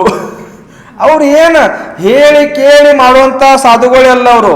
ನಾನು ಇದನ್ನೇ ಮಾಡ್ತೀನಿ, ಅದನ್ನೇ ಮಾಡ್ತೀನಿ, ಅಲ್ಲಿಗೆ ಹೋಗ್ತೀನಿ, ಇಲ್ಲಿಗೆ ಬರ್ತೀನಿ. ಅವ್ರ ಮನಸ್ಸಿನಲ್ಲಿ ಸಂಕಲ್ಪ ಮಾಡ್ಕೊಳ್ತಾರ, ಮುದ್ರೆ ಇಟ್ಕೊಳ್ತಾರ, ಸೀದಾ ಹೊರಟು ಬಿಡ್ತಾರ. ಅದು ಎಲ್ಲಿ ಸಿಗತ್ತೆ, ಯಾರ ಪುಣ್ಯದಿಂದ ಸಿಗತ್ತೆ, ಅದು ಸಿಕ್ಕರೆ ಸಿಗತ್ತೆ, ಇಲ್ಲದ್ರೆ ಇಲ್ಲ. ಈ ರೀತಿ ನೋಡ್ರಿ. ಶಾಂತಿಸಾಗರ ಮಹಾರಾಜರದು ಚಾರಿತ್ರ ಚಕ್ರವರ್ತಿಯಲ್ಲಿ ಒಂದು ಉದಾಹರಣೆ ಬರುತ್ತೆ. ಯಾರ ಮನೆ ಮುಂದೆ ರತ್ನ ವೃಷ್ಟಿಯಾಗಿರುತ್ತೆ ಆ ಮನೆಯಲ್ಲಿ ಆಹಾರ ಮಾಡ್ತೀನಂತ. 18 ದಿವಸ ತನಕ ಆಹಾರನೇ ಇಲ್ಲ. ದಿನಾ ಮುದ್ರೆ ಹಿಡ್ಕೊಂಡು ಹೋಗ್ತಾರ. ದಿನಾ ಮುದ್ರೆ ಹಿಡ್ಕೊಂಡು ಆಹಾರಕ್ಕೆ ಹೊಡ್ತಾ ಇದಾರ. ದಿನಾ ಹೋಗ್ತಾರ, ಸುತ್ತಾರ, ವಾಪಸ್ ಬಂದು ಕೂತ್ಕೊಳ್ತಾರ. ದಿನಾ ಹೋಗ್ತಾ ಇದಾರೆ. 18 ದಿವಸ ತನಕ ಆಹಾರನೇ ಸಿಗ್ಲಿಲ್ಲ, ವಿಧಿನೇ ಸಿಗ್ತಾ ಇಲ್ಲ. ಕೊನೆ ದಿವಸ ಹೋಗ್ತಾ ಇದಾರೆ ಮುದ್ರೆ ಹಿಡ್ಕೊಂಡು. ಊರೆಲ್ಲ ಸುತ್ತಾಡ್ರು. ಇಡೀ ಊರಲ್ಲಿ ಚೌಕಗಳು, ಇಡೀ ಊರಿನಲ್ಲಿ ಎಲ್ಲರ ಮನೆಯಲ್ಲಿ ಚೌಕ ಇದೆ. ಆದ್ರೂ ಕೂಡ ವಿಧಿ ಸಿಗ್ತಾ ಇಲ್ಲ. ಇನ್ನೇನು ಮುಂದೆ ಒಂದು ಕೊನೆ ಚೌಕ ಇದೆ, ಅಲ್ಲಿ ಹೋಗೋದು ಮತ್ತು ಮುದ್ರೆ ಬಿಡೋದು ಅಂತ ಅನ್ಕೊಂಡು ಹೋಗಿದ್ದಾರೆ. ಅಲ್ಲಿ ಹೋಗ್ತಾ ಇದಾರೆ. ಅವ್ರು ಗಡಬಡಿಲಿ ಗಾಬರಿಗಾಗಿದ್ದಾರೆ. ಎಲ್ಲ ತಾಯಿಂದಿಯವರು ಗಾಬರಿ ಆಗಿ, ಇಲ್ಲಿ ಇವತ್ತೇ ಮಹಾರಾಜರದ ಆಹಾರ ಸಿಗ್ಲಿ, ಇವತ್ತೇ ಮಹಾರಾಜರಿಗೆ ವಿಧಿ ಸಿಗ್ಲಿ, ಅವ್ರ ಕೈಯಿಂದ ಇವ್ರ ಕೈಲಿ, ಇವ್ರ ಕೈಯಿಂದ ಅವ್ರ ಕೈಲಿ, ಅಷ್ಟಕ್ಕೆ ತಟ್ಟೆ ಆ ಕಡೆಯಿಂದ ಈ ಕಡೆ, ಕಲಶ ಈ ಕಡೆಯಿಂದ ಆ ಕಡೆ, ಆ ಕಾಯಿ ಈ ಕಡೆಯಿಂದ ಆ ಕಡೆ ಚೇಂಜ್ ಮಾಡ್ತಾ ಇರುವಾಗ ಒಂದು ತಾಯಿ ಕೊರಳಲ್ಲಿ ಮುತ್ತಿನ ಹಾರ ಇತ್ತು. ಅದು ಒಬ್ಬರದ್ದು ಚೇಂಜ್ ಮಾಡ್ತಾ ಇರುವಾಗ ಒಬ್ಬರು ಬೆರಳದ್ರಲ್ಲಿ ಸಿಗಾಕೊಂಡು ಮುತ್ತಿನ ಹಾರ ಹಾರದು ಎಲ್ಲ ಕೆಳಗಡೆ ಮುತ್ತೆಲ್ಲ ಬಿದ್ದು ಮಹಾರಾಜರ ಕಣ್ಣಿಗೆ ಕಾಣಿಸ್ತು. ಹೋಗಿ ಮಹಾರಾಜರು ನಿಂತು ಬಿಟ್ರು. ಆ ಮುತ್ತಿನ ಹಾರ ಬಿದ್ದಿದೆ, ಮುತ್ತೆಲ್ಲ ಕೆಳಗಡೆ ಉದುರಿದವ. ತಾಯಿಗೆ ಏನು ಖಬರಿಲ್ಲ.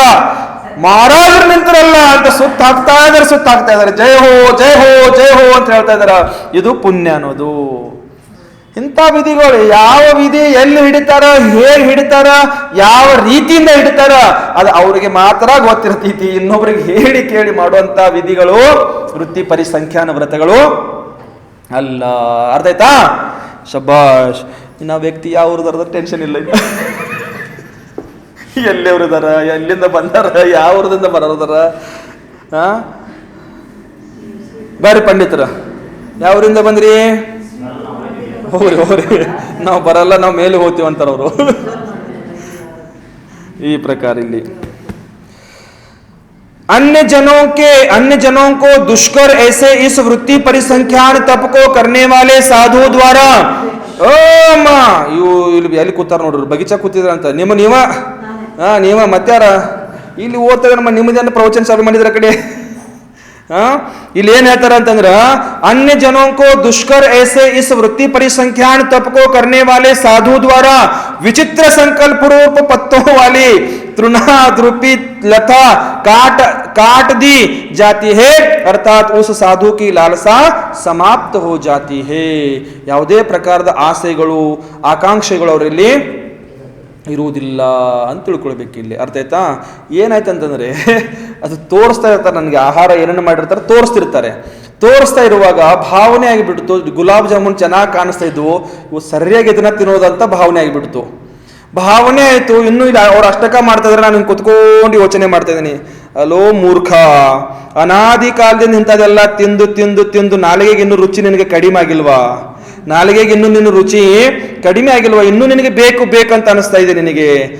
ಅಷ್ಟು ನಿನಗೆ ಜಗತ್ತಿಗೆ ಬುದ್ಧಿ ಹೇಳುವಂತ ನೀನೊಬ್ಬ ಸಾಧುವಾಗಿ ಆ ಗುಲಾಬ್ ಜಾಮೂನ್ ಮಣ್ಣಾಗಿ ಹೋಗುವಂತ, ಮಲ ಆಗಿ ಹೋಗುವಂತ ಗುಲಾಬ್ ಜಾಮೂನ್ ಮೇಲೆ ಆಸೆ ಇಟ್ಕೊಳ್ತಾ ಇದೆ. ನಿನಗೆ ಸ್ವಲ್ಪರ ಬುದ್ಧಿ ಬೇಕಲ್ಲ ಅಂತ ನನ್ನ ಆತ್ಮದ ಒಳಗಡೆಯಿಂದ ಅದು ಬರ್ತಾ ಇದೆ ಸೌಂಡ್. ಅದು ನನಗೆ, ನಾನು ಯೋಚನೆ ಮಾಡಿದೆ, ಹೌದಲ್ಲ, ಇದು ನಾನು ಮಾಡೋದು ತಪ್ಪಲ್ಲ, ಇದು ಇನ್ನು ಹಂಗ ಮಾಡಿಬಿಡುನ ಅಂತ ನಿಯಮ ಹಿಡ್ಕೊಂಡು ಬಿಟ್ಬಿಟ್ಟಿವಿ ಅಲ್ಲಿ. ಈ ರೀತಿ ಯಾವಾಗ ಯಾವಾಗ ಏನು ಬರ್ತಾವೆ ಹೇಳಕ ಆಗುವುದಿಲ್ಲ. ಸಾಧುಗಳು ವಿಚಿತ್ರ ಪ್ರಾಣಿಗಳು ಇವೆಲ್ಲ. ಯಾವ್ದಾಯ್ತಿದ? ವೃತ್ತಿ ಪರಿಸಂಖ್ಯಾನ ಆಯ್ತು. ನೆಕ್ಸ್ಟ್ ಯಾವ್ದ್ರಿ? ಕಾಯ ಕ್ಲೇಶ್. ವೃತ್ತಿ ಪರಿಸಂಖ್ಯಾನ ಆದ ಕೂಡಲೇ ಕಾಯ ಕ್ಲೇಶ್.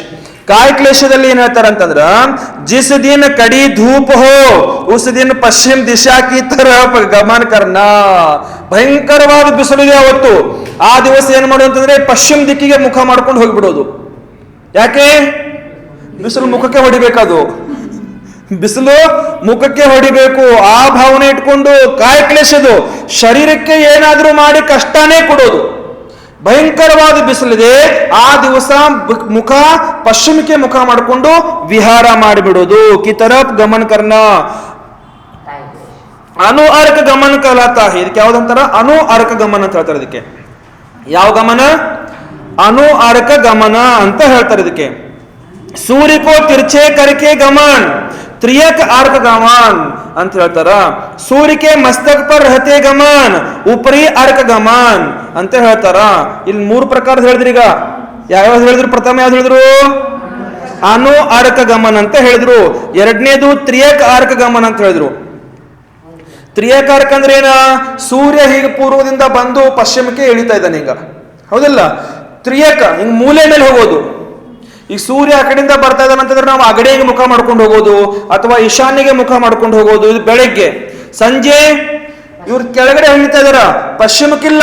ಸಂಜೆ ನಾವು ಅಂದ್ರೆ ನೈಋತ್ಯಗೆ ಮುಖ ಮಾಡ್ಕೊಂಡು ಹೋಗೋದು ಅಥವಾ ವಾಯವ್ಯಗೆ ಮುಖ ಮಾಡ್ಕೊಂಡು ಹೋಗ್ಬಿಡು. ತ್ರಿಯಕಂ ರೂಪದಲ್ಲಿ ಬಂದು ಬಿಸಿಲು ಹೊಡಿಬೇಕಾದಂತ, ಮುಖಕ್ಕಿಲ್ಲ ಇನ್ ಸೈಡ್ ದಿಂದ.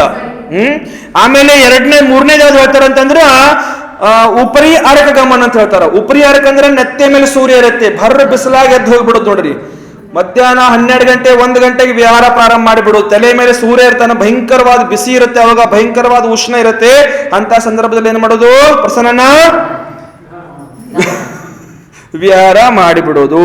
ಇದಕ್ಕೆ ಉಪರಿ ಅರ್ಕ ಗಮನ ಅಂತ ಹೇಳಿದ್ರೆ. ಇದಕ್ಕೆ ಯಾವುದು? ऊपरी अर्क गमन. गर्मी के दिनों में इस प्रकार सूर्य के प्रति गमन विहार करना काय क्लेश तप कहलाता है. ಯಾವ ತಪ ಅಂತ ಹೇಳಿದ್ರೆ काय क्लेश तप ಅಂತ ಹೇಳ್ತಾರ. क्योंकि इस क्रिया द्वारा, ಈ ಕ್ರಿಯೆಯಿಂದ ಶರೀರ में क्लेश कष्ट होता है. ಈ ಕ್ರಿಯೆಗಳನ್ನ ಮಾಡೋದ್ರಿಂದ ಏನಾಗುತ್ತೆ ಅಂದ್ರೆ ಶರೀರದಲ್ಲಿ क्लेश उत्पन्न ಆಗುತ್ತೆ, ಕಷ್ಟಗಳು ಬರ್ತಿರ್ತಾವ. तथा इस तप के इच्छुक यदि किसी ग्राम में जाकर खड़े खड़े ही वापस लौट आते हैं. ನೋಡ್ರಿ ಏನ್ ಹೇಳಿದ್ರು ಪ್ರಸರಣದಲ್ಲಿ, ಈ ಕ್ರಿಯೆಗಳ ಮೂಲಕ ಈ ಕ್ರಿಯೆಗಳನ್ನ ಮಾಡ್ತಾ ಇರುವಂತ ಸಾಧುಗಳು ಇಲ್ಲಿಂದ ವಿಹಾರ ಮಾಡಿ ಬೇರೆ ಊರಿಗೆ ಹೋಗಿದ್ದಾರೆ. ಅಲ್ಲಿ ಹೋಗಿ ನಿಂದಿರಲಿಲ್ಲ, ಸೀದಾ ಮತ್ತೆ ವಾಪಸ್ ಬಂದ್ಬಿಟ್ಟಾರ. ಅಲ್ಲಿಂದ ಅದೇ ಬಿಸಿಲಲ್ಲಿ ಮತ್ತೆ ವಾಪಸ್ ಬಂದ್ಬಿಟ್ಟಾರ. ಭಯಂಕರ ಕಾಟ ಮರೆಯೋದು. ಸಾಕಂತ ಅಲ್ಲಿ ತನಕ ನಡ್ಕೊಂತ ಹೋಗಿದೀವಿ ಅವ್ರ ಜೊತೆಗೆ, ಮತ್ತೆ ವಾಪಸ್ ಬರ್ತಾರೆ ಇವರು. ಇವ್ರು ಏನ್ ತಲೆ ಮೇಲೆ ಕೆಟ್ಟಿದೇವ್ರದ ಅಂತ ಅನ್ಕೊಳ್ಬೇಕು ಅವಾಗ ಶ್ರಾವಕರು, ಹೌದಿಲ್ರಿ? फिर वापस लौट आते हैं. अर्थात एक गांव से दूसरे गांव में जाना और तत्काल लौट आना, बीच में कहीं भी नहीं बैठना. ಮಧ್ಯದಲ್ಲಿ ಹೋಗೋದು ಬರೋದು ಏನಿದೆಯಲ್ಲ, ಮಧ್ಯದಲ್ಲಿ ಎಲ್ಲಿಯೂ ಕೂತ್ಕೊಳ್ಳಂಗಿಲ್ಲ. ಯಹ ಉಕ್ತ ಮುನಿಕಾ ಕಾಯ ಕ್ಲೇಶ ತಪ ಹೇ. ಇಲ್ಲಿ ಏನೇನು ಹೇಳಿದ್ರಲ್ಲ, ಇವೆಲ್ಲ ಏನಿದ ಮುನಿಗಳ ಕಾಯ ಕ್ಲೇಶ ತಪ ಇದೆ ಅಂತ ತಿಳ್ಕೊಳ್ಬೇಕು. ಇನ್ ಮುಂದಿನ ಯಾವುದು ಹೇಳ್ರಿ? ಮುಂದೆ ಯಾವ್ದು? ನೆಕ್ಸ್ಟ್ ಯಾವುದು? ಅಯ್ಯೋ, ಇದು ಬಹಳ ಕಷ್ಟ ಇದೆಯಪ್ಪ ಇದು. ಲಕ್ಷ್ಮಿ ಅಕ್ಕ ಯೋಚನೆ ಮಾಡ್ತಾವಳಿ, ಇಂಥದೆಲ್ಲ ಮಾಡ್ತಾವ ಸಾಧುಗಳವ. ನೆಕ್ಸ್ಟ್ ಯಾವ್ದ್ರಿ? ವಿವಿಕ್ತ ಶಯ್ಯಾಸನ ಅಂದ್ರೆ ಕಾಯೋತ್ಸರ್ಗ ಅಂತ ತಿಳ್ಕೊಳ್ಬಹುದು ಅದನ್ನ ನೀವು. खड़े होना, एक स्थान से दूसरे स्थान में जाकर 1 घंटा दिन आदि काल तक खड़े होकर ध्यान करना ಸಂಸ್ಕರಣ ಕಾಯಕ್ಲೇಶ ಹೇ. ಈ ಪ್ರಕಾರದ ಕಾಯಕ್ಲೇಶ ಅಂತ ಹೇಳಿ ಹೇಳ್ತಾರೆ. ಏನಂತಂದ್ರೆ ಒಂದೇ ಸ್ಥಾನದಲ್ಲಿ ನಿಂತ್ಕೊಳ್ಳೋದು ಅಥವಾ ಇಲ್ಲಿಂದ ಬೇರೆ ಕಡೆ ಹೋಗಿ 1 ಗಂಟೆ 2 ಗಂಟೆ 4 ಗಂಟೆ 6 ಗಂಟೆ ಒಂದು ದಿನ ಹಾಗೆ ಈ ರೀತಿ ನಿಯಮಗಳನ್ನು ತಗೊಂಡು ಒಂದೇ ಸ್ಥಾನದಲ್ಲಿ ನಿಂತ್ಕೊಳ್ಳೋದಕ್ಕೆ ಕಾಯೋತ್ಸರ್ಗ ಅಂತ ಹೇಳ್ತಾರೆ. ಇಸಿ ಏಕ ಸ್ಥಾನ ಮೇ ನಿಶ್ಚಲ ಹೋನಾ ಅಸಂಕ್ರಮ ಹೇ. ಒಂದೇ ಸ್ಥಾನದಲ್ಲಿ ನಿಶ್ಚಲವಾಗಿರೋದು ಅದಕ್ಕೆ ಅಸಂಕ್ರಮ ಅಂತ ಹೇಳ್ತಾರೆ.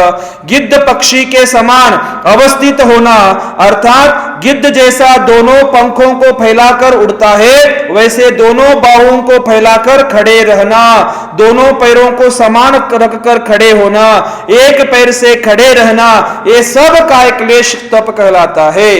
ಗಿದ್ದ ಯಾವ ರೀತಿ ಒಂದು ಗಿದ್ದ ಪಕ್ಷಿ ಇರುತ್ತೆ, ಹದ್ದು ಅಂತ ಹೇಳ್ತೀರಿ ನೀವು ಅದಕ್ಕೆ. ಆ ಹದ್ದು ಪಕ್ಷಿ ಮೇಲೆ ಆಕಾಶದಲ್ಲಿ ಹಾರಾಡ್ತಾ ಇರುವಾಗ ಅವೆರಡೂ ರೆಕ್ಕೆಗಳನ್ನ ಏನ್ ಮಾಡ್ತೀನಿ ಅಗಲ ಮಾಡಿ ಬಿಟ್ಟಿರುತ್ತೆ ಅದು.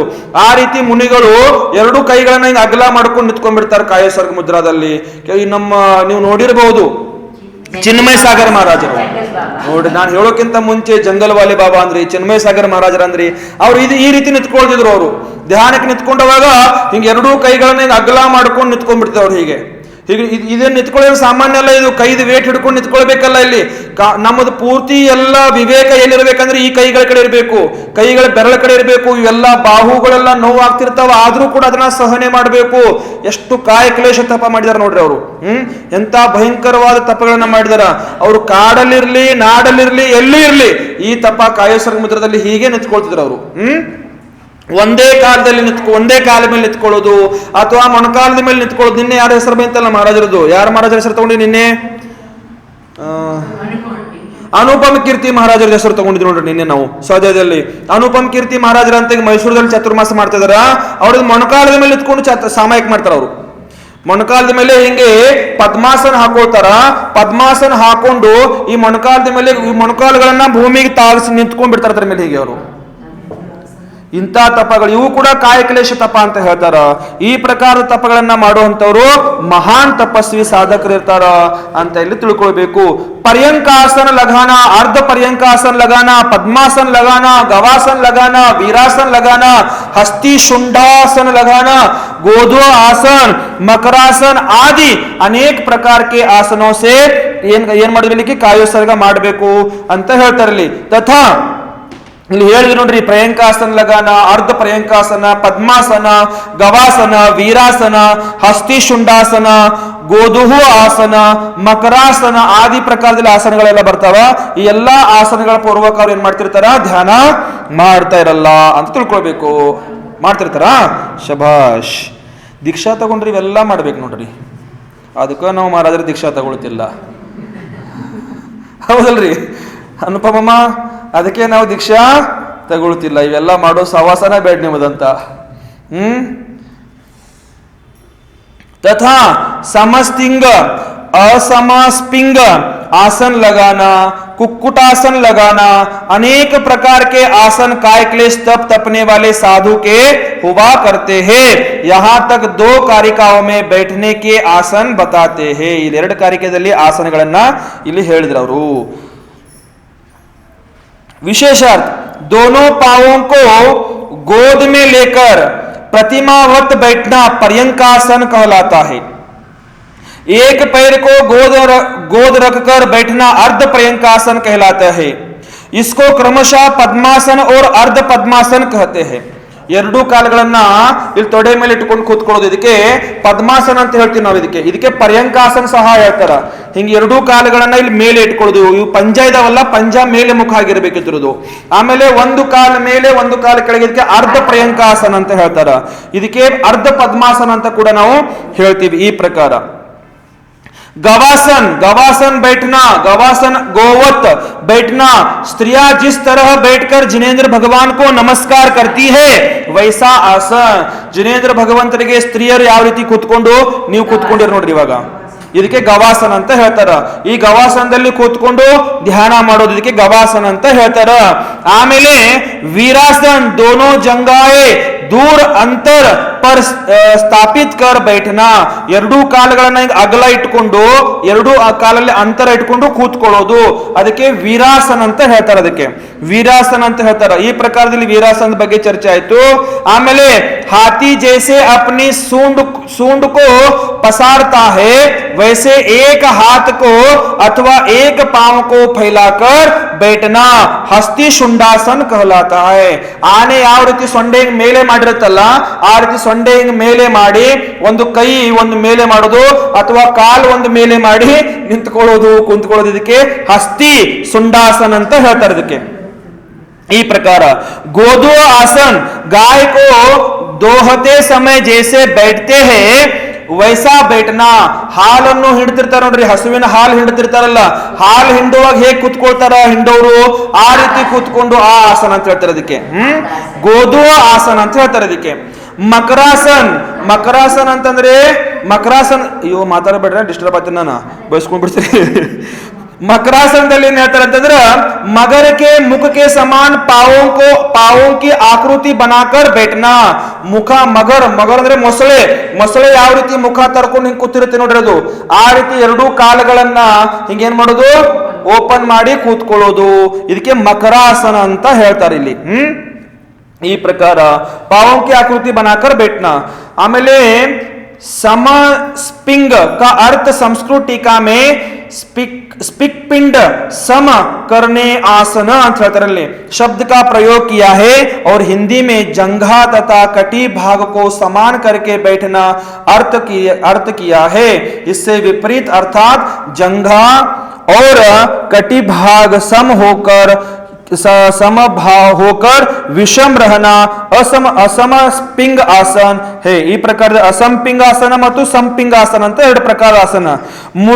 मुर्गी की तरह आकृति कर बैठना, कुक्कुटिका आसन, कुक्कुटिका आसन ಅಂತ ಅದು ಕೋಳಿ ತರ, ಕೋಳಿ ಯಾವ ರೀತಿ ಕೂತ್ಕೊಳ್ಳುತ್ತೆ ನೋಡ್ರಿ, ಆ ರೀತಿ ಕೋಳಿ ತರ ಕೂತ್ಕೊಳ್ಳೋದು, ಇದಕ್ಕೆ ಕುಕ್ಕುಟ ಆಸನ ಅಂತ ಹೇಳ್ತಾರೆ. ಈ ಪ್ರಕಾರ ಇನ್ ಸಬ್ ಆಸನೋ ದ್ವಾರ ಕಾಯ ಮೇ ಕಷ್ಟ ಹೋತಾ ಹೇ. ಇವೆಲ್ಲ ಆಸನಗಳು ಮಾಡೋದ್ರಿಂದ ಏನಾಗುತ್ತೆ, ಶರೀರಕ್ಕೆ ಬಹಳ ಕಷ್ಟ ಆಗಿಬಿಡುತ್ತೆ ನೋಡ್ರಿ ಪಾಪ.